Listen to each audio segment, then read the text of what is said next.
Bismillahirrahmanirrahim. Assalamualaikum warahmatullahi wabarakatuh.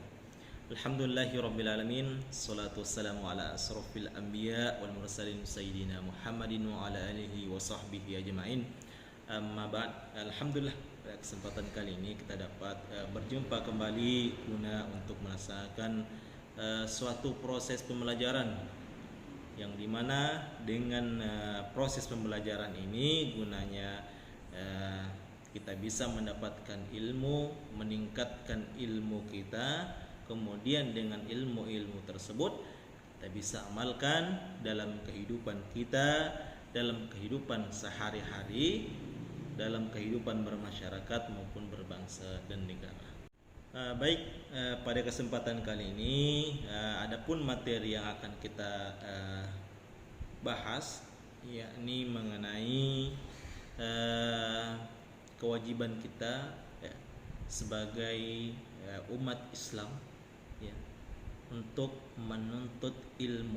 Maka sebelum kita masuk kepada poin intinya mengapa kita diwajibkan untuk menuntut ilmu, sebelumnya kita masuk kepada apa itu definisi daripada belajar. Banyak definisi yang menjelaskan tentang belajar, dari definisi yang sederhana hingga definisi yang kompleks. Ada beberapa pendapat para ahli mengenai belajar itu sendiri. Yang pertama yang dikemukakan oleh Gagne pada tahun 1984, ia mengatakan bahwasanya belajar itu dapat didefinisikan sebagai suatu proses di mana suatu organisasi berubah perilakunya sebagai akibat dari pengalaman. Ini menurut Gagne yang dikemukakan pada tahun 1984. Kemudian ada pendapat lain juga yang dikemukakan oleh Gage Berlinger.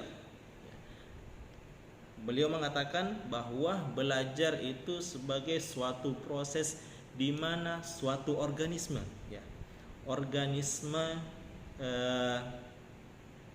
berubah perilakunya sebagai akibat daripada pengalaman. Ini menurut para ahli. Kemudian tentunya dengan beberapa pendapat para ahli mungkin kita bisa mengambil suatu kesimpulan bahwa belajar adalah suatu proses yang kompleks yang di dalamnya terkandung beberapa aspek. Nah, adapun yang menjadi aspek tersebut adalah yang pertama ada di sekalian, kita perlu perhatikan tentunya dengan dalam proses belajar kita itu ada yang pertama aspek yaitu berjumlahnya jumlah pengetahuan. Tentunya dalam proses pembelajaran tentunya kita minimal dapat 1, 2, 3 beberapa poin yang bisa kita pakai ataupun bisa kita amalkan yang kita dapatkan daripada proses pembelajaran itu. Itulah yang disebut dengan bertambahnya jumlah pembelajaran ataupun bertambahnya jumlah pengetahuan. Kemudian yang kedua adanya kemampuan mengingat, tentunya dengan daripada proses pembelajaran itu bukan hanya bertambahnya ilmu saja tapi harus ada kemampuan mengingat juga. Artinya apa? Kemampuan mengingat apa? Mengingat pelajaran-pelajaran yang kita dapatkan sebelumnya. Gunanya apa? Supaya kita bisa amalkan dalam kehidupan sehari-hari kita. Kemudian yang ketiga adanya penerapan pengetahuan. Setelah kita bertambahnya ilmu pengetahuan, kemudian kita ingat-ingat kembali adanya kemampuan mengingat, Kemudian yang ketiga ada penerapan. Penerapan artinya kita melaksanakan ilmu pengetahuan tersebut atau mengaplikasikan pengetahuan yang kita dapatkan daripada proses pembelajaran. Ya, itu ada di sekali kita perlu perhatikan. Kemudian menyimpulkan makna. Nah, tentunya kita perlu memberikan suatu makna atau memberikan sebuah kesimpulan daripada pelajaran-pelajaran yang telah kita dapatkan.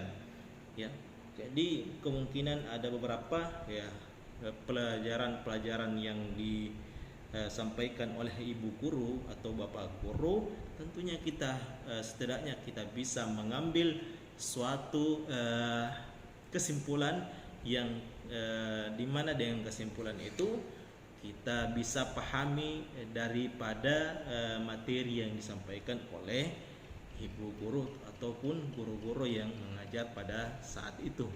Itu ada sekalian. Kemudian bisa mengaitkan dengan realitas, tentunya dengan pembahasan yang telah dijelaskan sebelumnya ada dari sekalian. Tentunya kita juga bisa mengaitkan hal tersebut dengan realitas yang ada ataupun dengan kehidupan yang terjadi saat ini. Ya, tentunya dengan materi yang ada sekalian dapatkan, ya kita bisa mengaitkannya dengan kehidupan yang ada sekarang ataupun kehidupan yang realitas, ya, yang terjadi sekarang. Kemudian yang terakhir adalah adanya perubahan segi pribadi. Ya, tentunya dalam suatu proses pembelajaran adik-adik sekalian, tentunya akan bisa kita ambil bahwasanya ada ilmu yang bisa kita petik. Setidaknya dengan ilmu yang kita petik itu bisa merubah pola pribadi kita yang dulunya malas, kemudian setelah mendapatkan suatu proses pembelajaran itu bisa menjadi rajin dan lain-lain sebagainya. Seperti itu. Baik, dari sekalian perlu kita paham ya dengan beberapa poin yang kami jelaskan ya. Kemudian selanjutnya kita masuk kepada poin intinya ya, yaitu mengenai alasan ya kenapa kita diwajibkan untuk menuntut ilmu. Ada di sekalian, menuntut ilmu itu merupakan suatu kewajiban ya, suatu kewajiban ataupun kebutuhan manusia. Karena apa? Karena tanpa seseorang itu tidak berilmu, maka bisa jadi dia akan tersesat, ya, akan tersesat dari jalan kebenaran.